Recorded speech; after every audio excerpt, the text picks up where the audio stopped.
Security Chief Jotaro, we have 3 Apex-class students in critical care with facial fractures, and the perpetrator is a human female eating an apple in Detention Block C. Jotaro's secondary heart stopped. Repeat that. A human did this?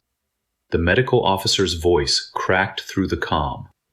Sir, the injuries are consistent with impact trauma from a Class 7 combat species. The human is classified Class 2 harmless. This shouldn't be possible.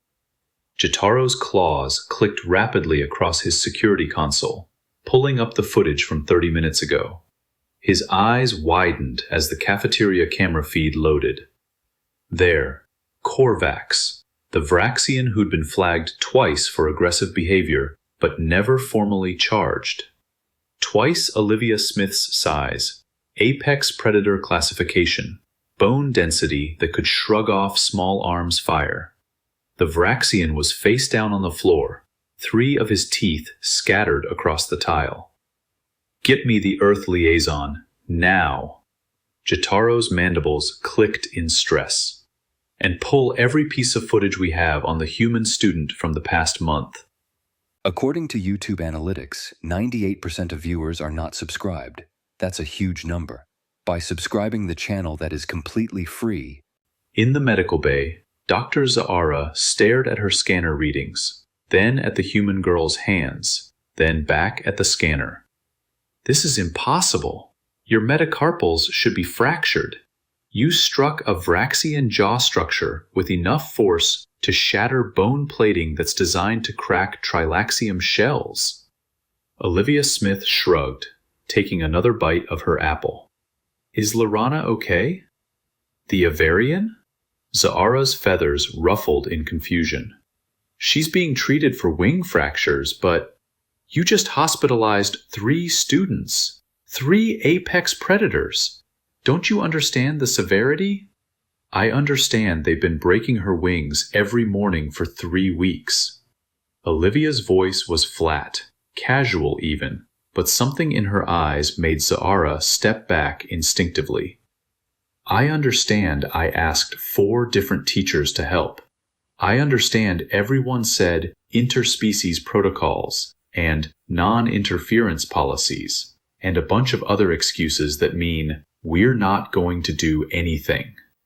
She crunched into the apple again. So I did something. The door hissed open. Jotaro entered, his security tablet clutched tight enough to crack.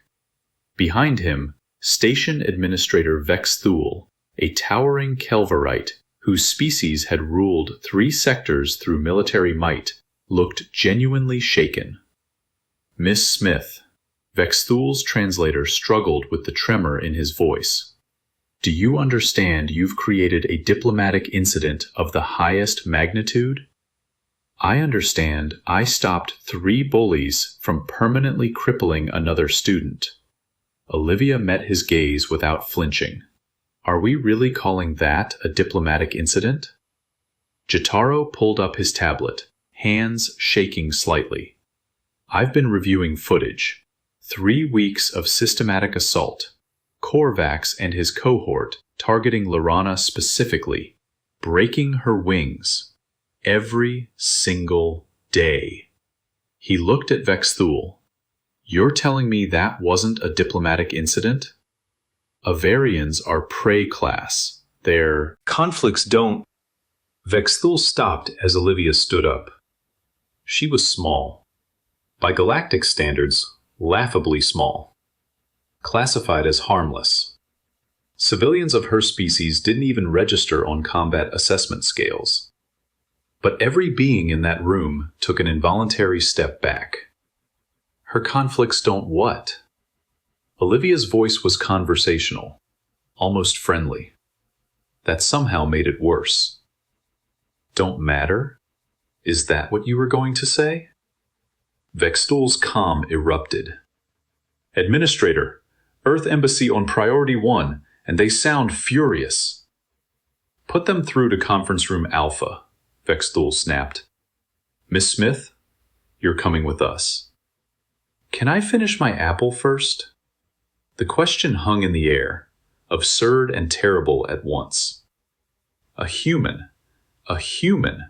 had just single-handedly hospitalized 3 apex predators, was now facing down a station administrator whose species had conquered worlds, and she wanted to finish her snack. Jotaro pulled up another footage file. Yesterday's. His blood chilled. There was Lyr'ana, wings spread in the corridor, iridescent feathers catching the light. Beautiful, delicate wings evolved for soaring through her homeworld's thick atmosphere. Then Korvax, laughing with Vexia as they grabbed those wings and twisted. The snap was audible even through the security feed.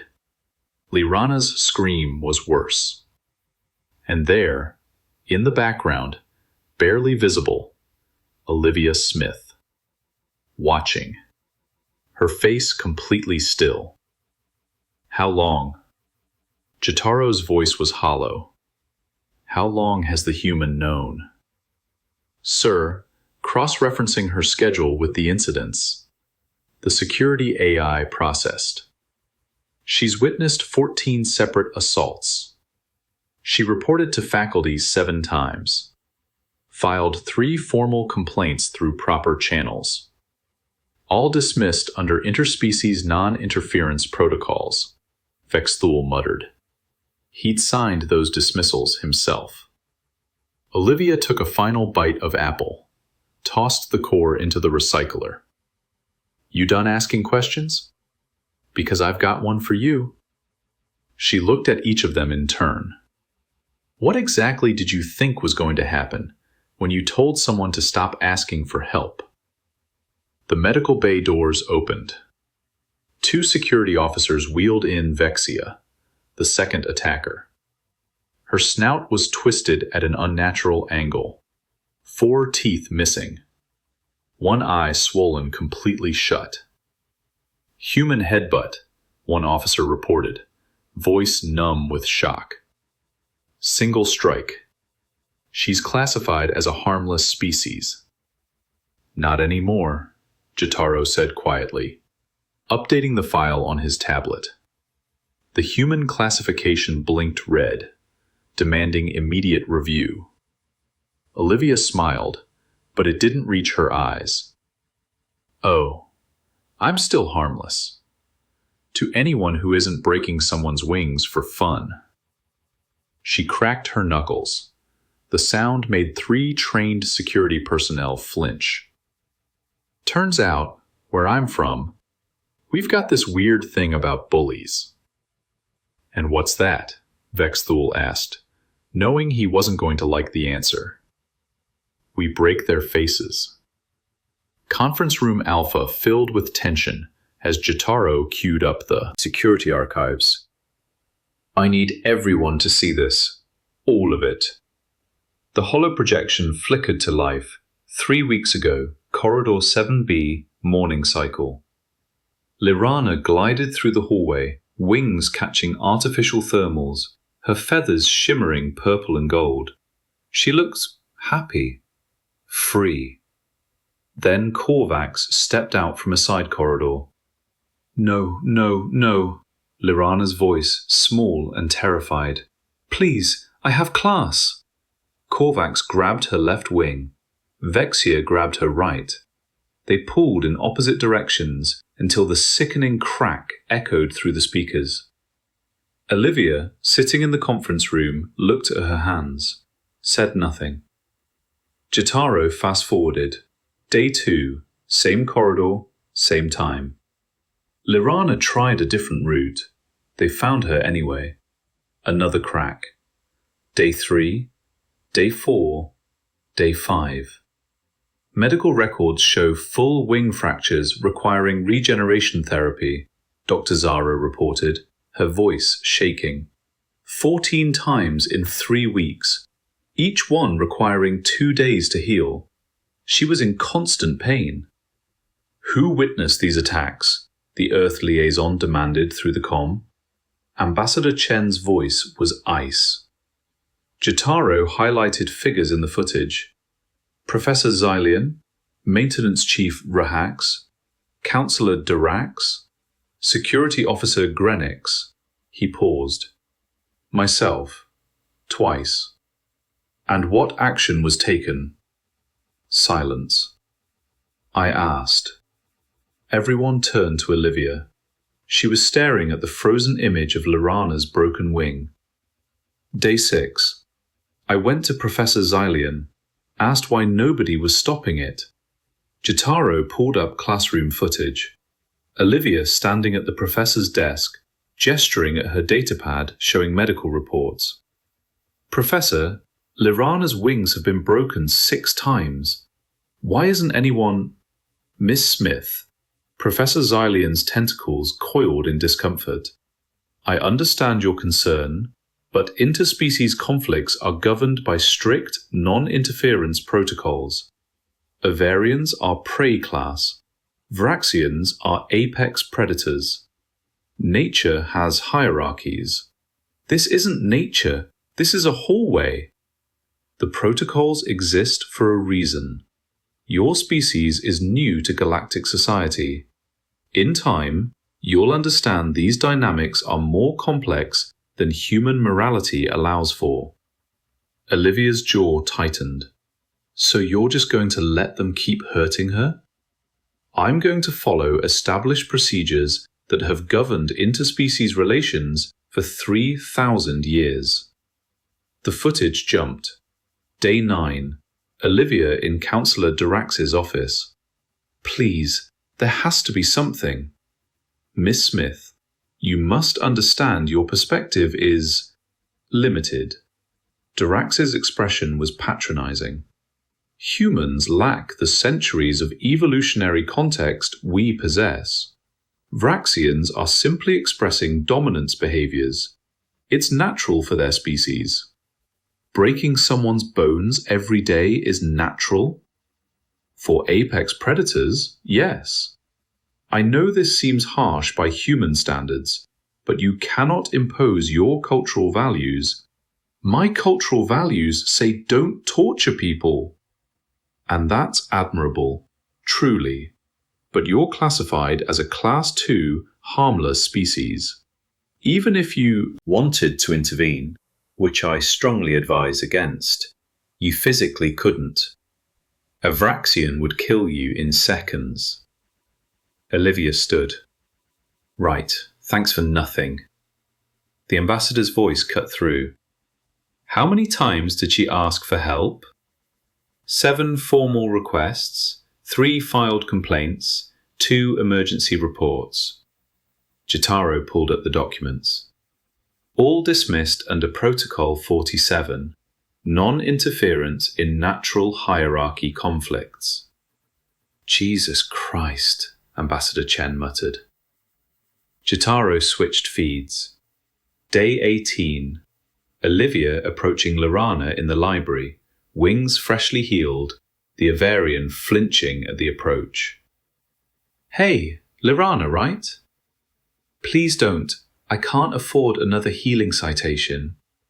I'm not going to hurt you. Olivia sat down carefully. I want to help.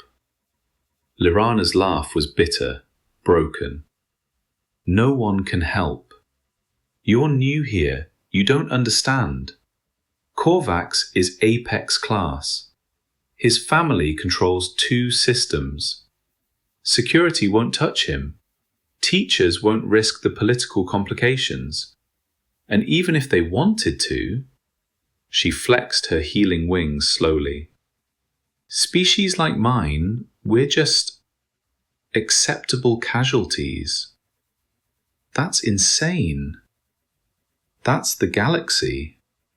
Lyr'ana gathered her tablets. You seem nice, Olivia, but please don't get involved. Humans are prey class too. If you make him angry, he'll target you next. And you can't fight a Vraxian. No one can. Olivia smiled. Not the cold smile from the detention block. Something warmer, dangerous in a different way. Yeah, we'll see about that. The footage jumped to this morning. Corridor 7B. Lyr'ana trying to move quickly, wings tucked tight against her back. Korvax and his crew materialized from a classroom. Running, little bird? His laugh was cruel. Your wings just healed. Let's fix that. The grab, the twist, the snap. Lyr'ana's scream, and then Olivia, walking up calm as Sunday morning, hands in her jacket pockets. Hey! Korvax looks down at her, still holding Lyr'ana's broken wing.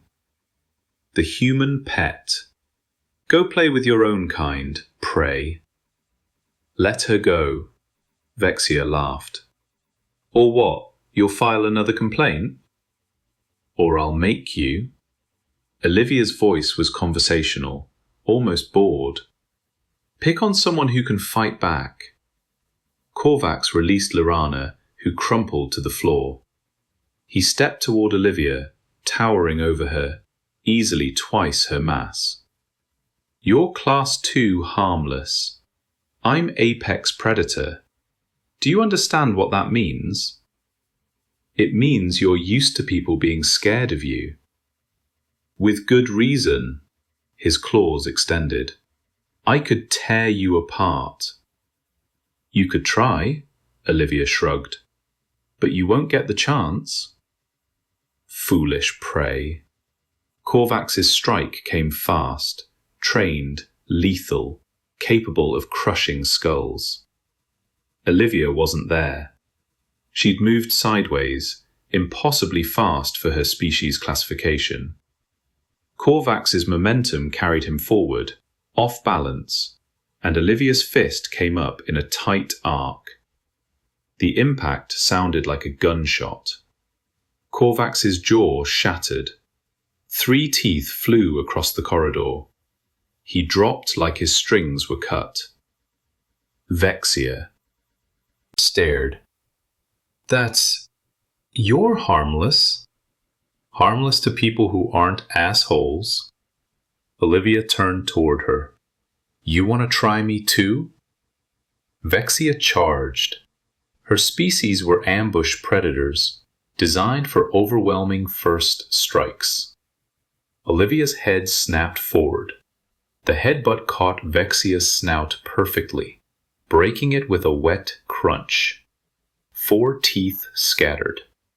Vexia went down screaming.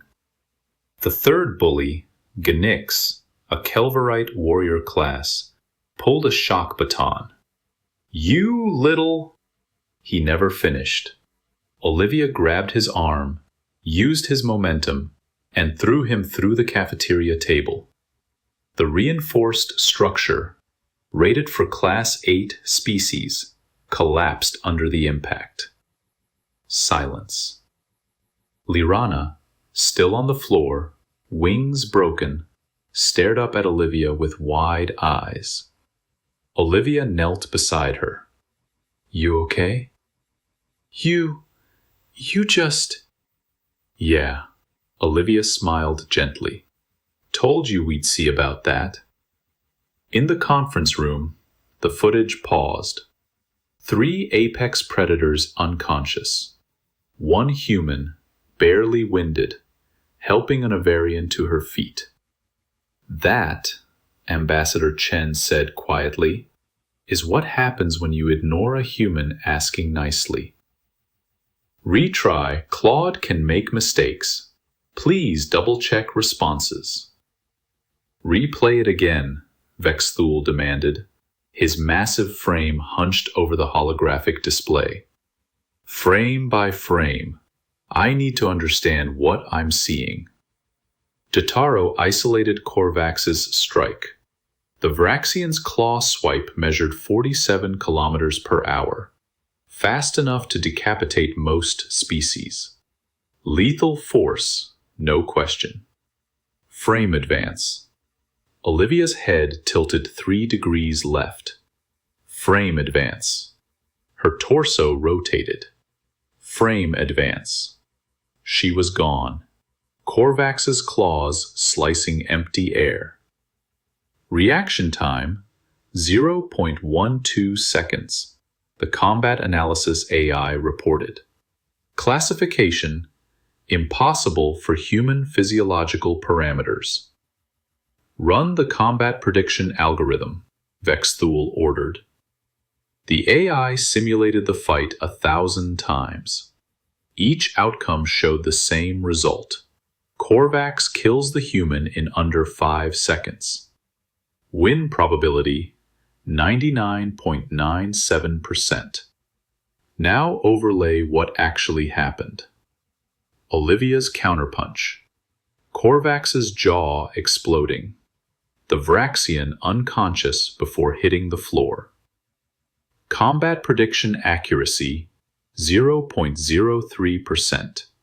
The AI sounded almost offended. Recalibrating human parameters. Error. New parameters exceed plausibility thresholds. A door hissed open. Dr. Zelrath entered.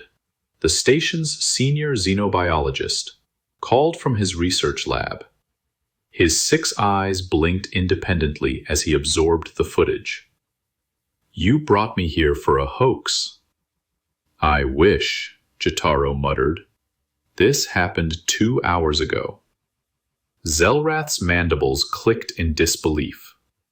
Humans are Class 2, minimal muscle density, fragile skeletal structure.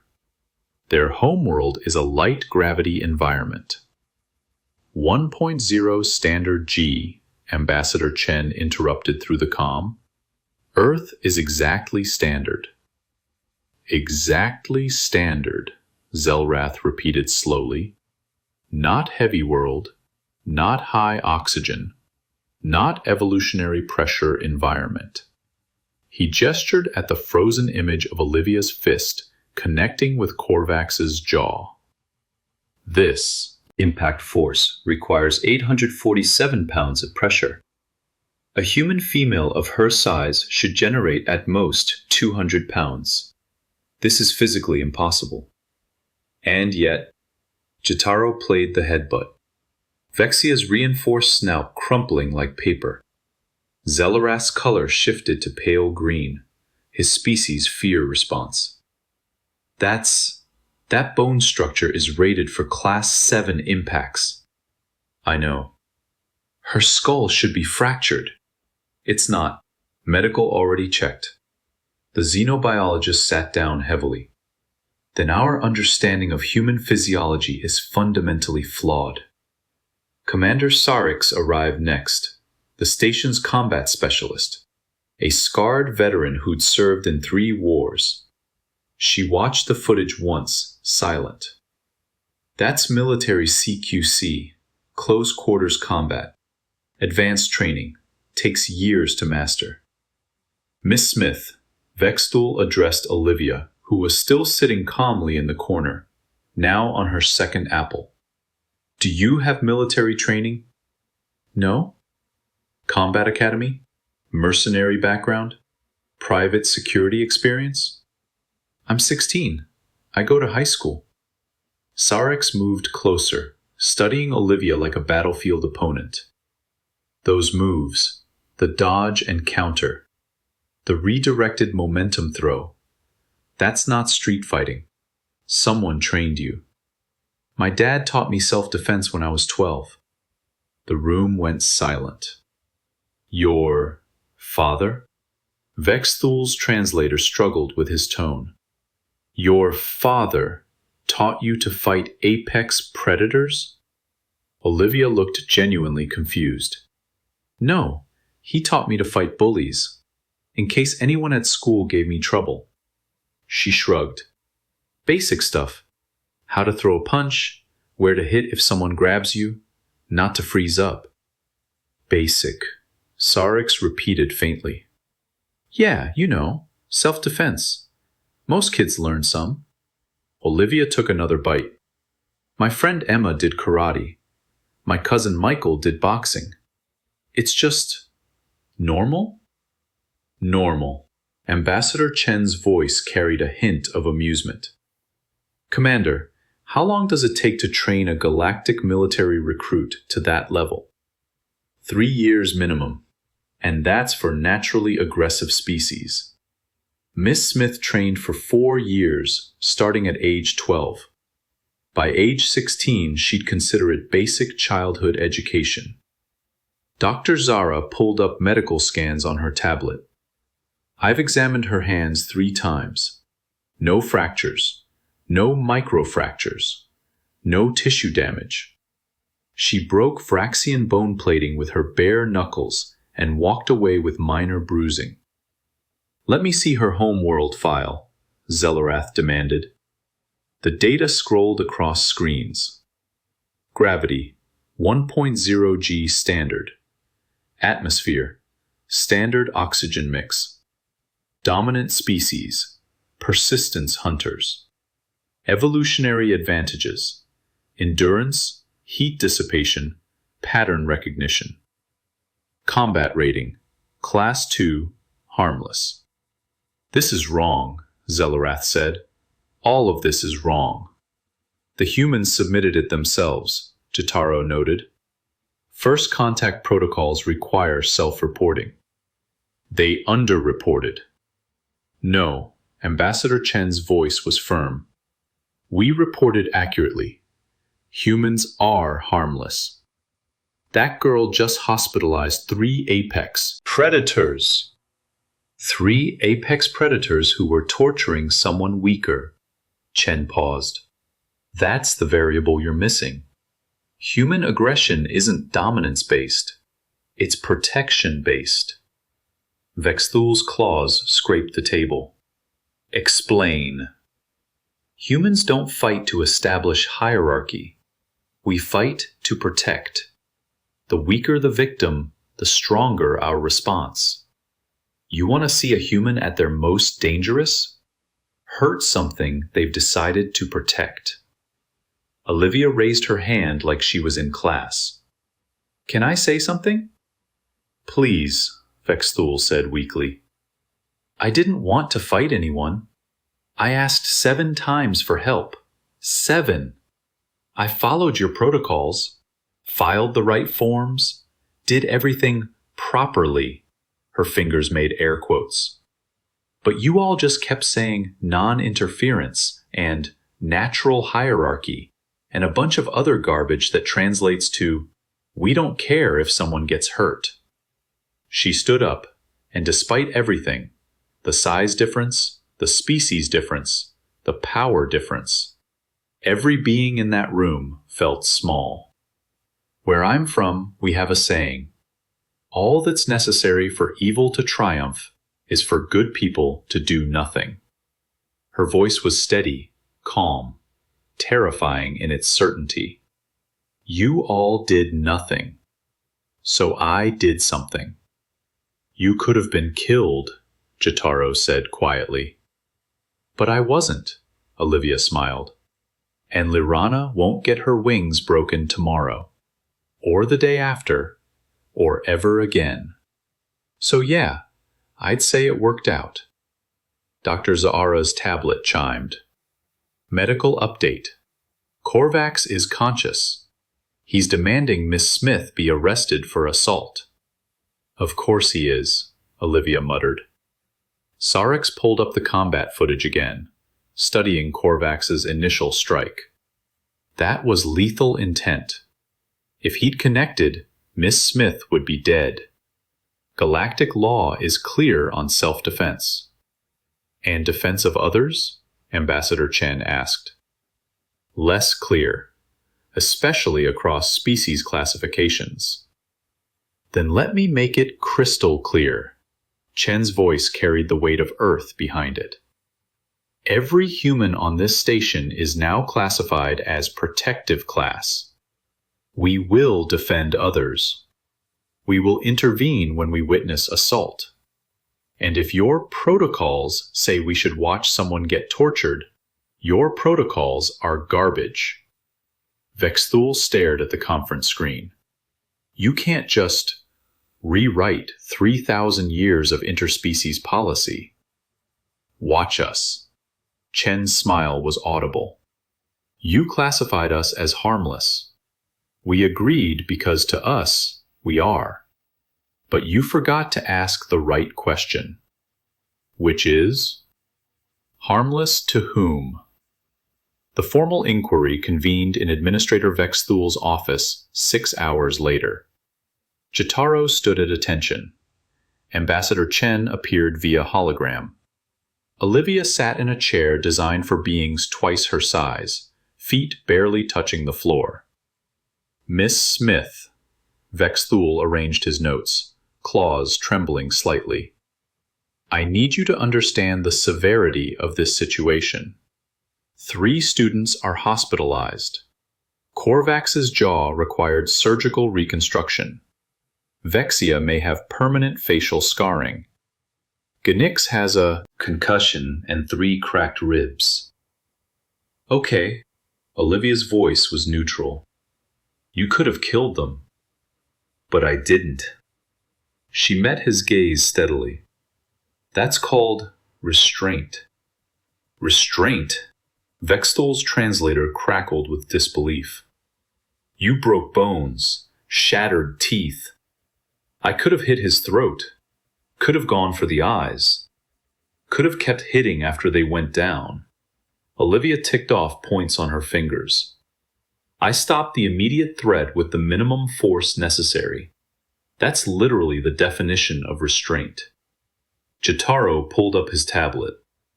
Commander Sarix confirmed your strikes targeted non-lethal zones. The jaw shot disabled without killing. The headbutt broke the snout, but avoided the brain cavity. The throw used Ganix's own momentum against him. My dad was really clear about that. Olivia's expression softened slightly. If you have to fight, fight to stop them, not to kill them. Humans are dangerous, we know that. So we learn control young. Dangerous, Zelarath muttered from his corner. He'd been recalculating human parameters for hours. Your bone density is 15% higher than we measured. Your reaction time is twice what the classification indicated. Your strength-to-weight ratio exceeds most Class 4 species. Earth is 1.0 G standard, Olivia said. But it's 1.0 G everywhere. Most species evolve in varied gravity zones, right? Lighter areas, heavier areas. Humans evolved where it's the same pull from sea level to mountains. We're built for it consistently. Ambassador Chen nodded. Our persistence hunting heritage also means we're designed for sustained effort. What looks like a short burst to you is casual exertion for us. But the training, Sarix interjected, her tactical mind still processing. You said this is normal? Human children learn combat? We learn self-defense, Olivia corrected. There's a difference. It's not about attacking. It's about protecting yourself and others. My school has 1,200 students. I'd guess maybe 800 of them have taken some kind of self-defense class. 2/3 of your population. Vexthul's color shifted toward pale. That's a militarized society. That's a society that values personal safety, Chen countered. We teach our children to swim so they don't drown. We teach them self-defense so they can't be victimized. Both are survival skills. Dr. Zahara looked up from her medical files. The modulation of force. How do human children learn that? Practice, supervision, consequences for using too much. Olivia shrugged. Dad used to make me pull my punches against a pressure sensor. Had to hit hard enough to register, soft enough not to break it. Did that for months before he'd let me spar with anyone. Your father trained you, Jotaro said slowly, to fight without killing. As a child. Well, yeah. What's the point of self-defense if you can't control it? Silence filled the office. The implications cascaded through every mind present. "The classification," Zelarath whispered. "You reported yourselves as harmless because you genuinely believe that." "We are harmless," Olivia insisted, "to people who aren't hurting anyone else. But your apex predator level threats to anyone who's hurting someone weaker. Yes." Her voice was firm. "That's called being a decent person." The door chimed. Lyr'ana entered, wings carefully tucked in medical braces, supported by 2 other Avarians. "Administrator Vexthul, I'm here to provide testimony." Her voice was quiet but steady. "Olivia Smith acted in my defense. Korvax and his crew have been assaulting me for 3 weeks. I have medical records, security footage, and witness statements." "We're aware of the pattern," Jotaro said gently. "Then you're aware that I asked for help 12 times. Lyr'ana's feathers rippled with suppressed emotion. "That security told me to avoid provocative routes. That counselors suggested I was inviting dominance displays. That teachers said my suffering was natural species interaction." Behind her, the other Avarians nodded. One spoke up. "I'm Sonara. Korvax broke my wings twice last semester. I was told to accept it." Another. "Talana. He targeted me for weeks before I transferred stations." The door opened again. More students filed in. A Pixarian, barely 3 feet tall. 2 Alderani, their crystalline structures showing crack repairs. A young Velsian who flinched at every sound. 17 victims, Jotaro read from his rapidly updating file. All from the past 2 terms. All told to accept it as natural hierarchy. Vexthul looked at each face, his expression crumbling. We didn't know it was this systematic." "You didn't want to know," Olivia said quietly, "because knowing meant you'd have to do something." Ambassador Chen's hologram leaned forward. "Let me be absolutely clear about human culture, Administrator. We teach our children, all our children, that protecting the vulnerable is a moral imperative. Not a suggestion, not a preference, an imperative." "We tell them stories about it," Olivia added. "Heroes who stand up to bullies. Legends about protecting the weak. Every human culture has them. It's basically our foundational myth. If you see someone being hurt and you can stop it, you have to try." "Even at risk to yourself?" Saryx asked. "Especially at risk to yourself. That's what makes it brave." Zelarath looked at his recalculated data. Every human student on this station has this training, this mindset. Every human person, Chen corrected. 8 billion of us. We're entering galactic society now. You need to understand what that means. "It means," Jotaro said slowly, "that we've been applying the wrong framework entirely. Humans don't operate on dominance hierarchies. We operate on protection hierarchies," Olivia confirmed. "The strong protect the weak. That's the rule." Vexthul's calm erupted with priority alerts. He read them, his expression shifting from shock to resignation. "Galactic Council is demanding a full review. 3 member species are filing formal complaints about Korvax's family. Earth Embassy is submitting new classification protocols." He looked at Olivia. "And you're being recommended for a civilian protection commendation." "I don't want a medal. I want Lyr'ana to be safe." "She will be." Jotaro pulled up new files. Korvax and his crew are expelled effective immediately. They're being charged with 17 counts of assault, systematic harassment, and species-based hate crimes. Their family's diplomatic immunity has been revoked. Lyr'ana's wings trembled. They're really gone? Really gone, Jotaro confirmed gently. All interspecies interaction protocols are under mandatory review, Vexthul announced.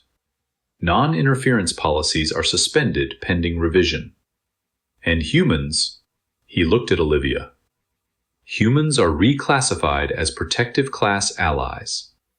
Threat assessment remains low, unless you witness harm to others. Then threat assessment becomes severe, Chen said with satisfaction. Olivia stood, walked to Lyr'ana. You okay? The Avarian looked at her, this small human who'd done what an entire station hadn't, and something shifted in her expression. I am now. The emergency staff meeting filled Theater Hall C. Every teacher, security officer, and administrator on Kepler 7 station.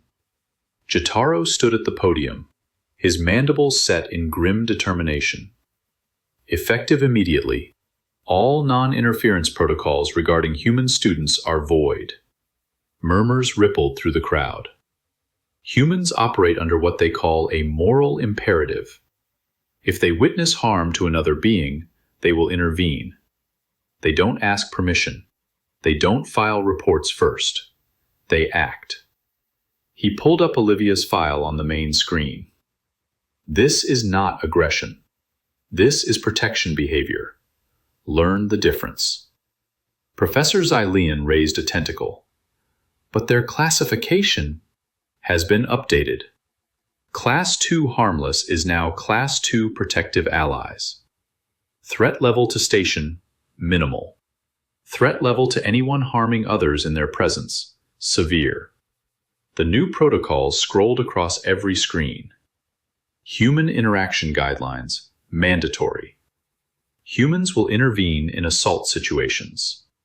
Humans will defend beings they perceive as vulnerable. Humans will use force if verbal intervention fails. Humans possess combat capabilities exceeding their size classification. Do not assume human restraint equals human inability. Questions will be addressed in your departmental briefings, Vexthul added. But understand this. The galaxy has 16 billion humans. They're joining galactic society. This is our new reality. In the medical bay, Dr. Za'ara carefully adjusted Lyr'ana's wing braces. Full mobility should return in 2 weeks. The bone structure actually healed stronger than before. Thank you, Doctor. Lyr'ana flexed experimentally, wincing only slightly. Thank your friend. She's the one who made sure you'd never need these again. Lyr'ana found Olivia in the station's observation lounge, staring out at the stars while doing homework on her datapad. Hey, Lyr'ana settled beside her, wings carefully positioned. How are you? Should be asking you that, Olivia smiled. Wings okay? Getting better. First time in weeks I'm not terrified about tomorrow morning. Lyr'ana's feathers rippled softly. Olivia, how do you do it? Be brave like that. Olivia set down her datapad, considering. You want to know something? You're braver than me. I didn't fight. You survived. Every single day, you got up knowing they'd hurt you again, and you kept going. You went to class. You tried to heal. You didn't give up. Olivia's voice was gentle. That's not weakness, Lyr'ana. That's courage. I just ended what you'd been enduring alone. Lyr'ana's eyes glistened. The galaxy is talking about you. The human who broke the predators. Messages are flooding in from other stations. Great, Olivia muttered. That's not weird at all. 17 species have requested human exchange students specifically for protection detail. 3 governments want to hire human security consultants. And Lyr'ana pulled up a news feed. The Galactic Council spent 6 hours yesterday debating what humanity's entry means for galactic power dynamics. On the feed, council members argued, clearly misclassified their capabilities. All humans like this, apparently. Earth Embassy confirmed its normal childhood development. Predator species are now prey to a harmless classification. Olivia groaned. I just wanted to stop some bullies. You did more than that. You changed everything. 1 week later, station cafeteria. Olivia sat with Lyr'ana, reviewing xenophysics homework while Lyr'ana's wings, still in braces but healing beautifully, caught the light. So, the gravitational constant is relative to local space-time curvature, which means... Olivia frowned at her datapad. Okay, I have no idea what this means. Physics is kicking my ass. Lyr'ana laughed, a sound that was becoming more common. Here, look at it this way. A commotion near the entrance. They looked up. A Corvian student, large, aggressive species, known for dominance displays, had cornered a small Pixarian against the wall. The Pixarian trembled, trying to shrink into invisibility. Your kind should eat in the lower decks with the other prey. Olivia stood up, didn't say anything, just stood. The cafeteria went silent. The Corvian's eyes found Olivia. Recognition flashed across his features. Everyone knew who she was now. Every bully on the station had seen the footage, had heard the stories. The human who hospitalized 3 apex predators in under 30 seconds. I was just... The Corvian stepped back. We were just talking. Olivia cracked her knuckles. The sound echoed. Right. Apologies. My mistake. The Corvian practically fled. The Pixarian stared at Olivia with wide eyes, whispered a thank you, and scurried away. Olivia sat back down, picked up her datapad, laughed. Didn't even have to say anything. You've changed the entire social dynamic of this station, Lyr'ana said softly. Predator-class students avoid entire sections now. Smaller species are walking routes they never felt safe using before. You did that. We did that. Olivia bumped her shoulder gently against Lyr'ana's. You testified. You were brave enough to speak up. That mattered. Still, you've changed everything here. Olivia shrugged. Just did what anyone should do. She squinted at her homework. Now can you please help me understand xenophysics? Because I'm pretty sure this equation is mocking me. Lyr'ana's laugh was warm, free, unafraid. Only if you help me with Earth literature. I don't understand half the idioms in our assigned reading. Deal. Security Office, Level 7. Jotaro watched the cafeteria feeds, a cup of stimulant cooling beside him. Chief? His assistant, young Rinal, gestured at the screen. The Corvian student. Should we file an incident report? For what? Leaving when he realized he was being an ass? Jotaro's mandibles quirked in what might have been a smile. No report necessary. The human didn't even touch him. Didn't have to. Jotaro pulled up Olivia's updated file. Olivia Smith, human. Female. Classification, Class 2, Protective Ally. Threat assessment, minimal, standard. Severe, if defending others. Warning, Will intervene in assault situations regardless of threat to self. Possesses combat training standard for human development. Do not mistake restraint for inability. Should we be worried? Renal asked quietly. About humans? There are 47 more arriving next semester. Jotaro looked at the screen. Olivia and Lyr'ana, heads bent over homework, laughing at some shared joke. Just two teenagers studying together. Normal, mundane, safe. Except one of them had rewritten 3,000 years of interspecies protocols in 30 seconds. No, Jotaro said finally. We should be grateful they're on our side.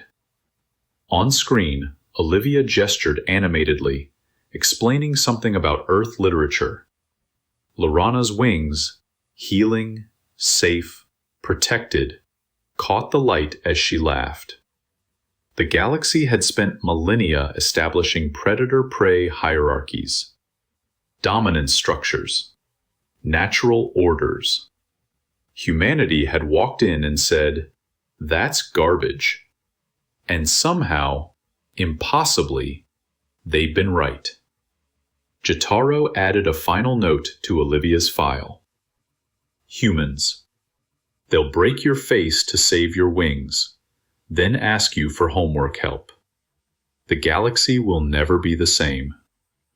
He took a sip of his stimulant, watched two friends studying together, and thought, maybe that's a good thing. The stars beyond the viewport shone steady and bright, illuminating a galaxy that was slowly, reluctantly, learning an ancient human truth. The strong protect the weak. That's not a suggestion. That's the rule.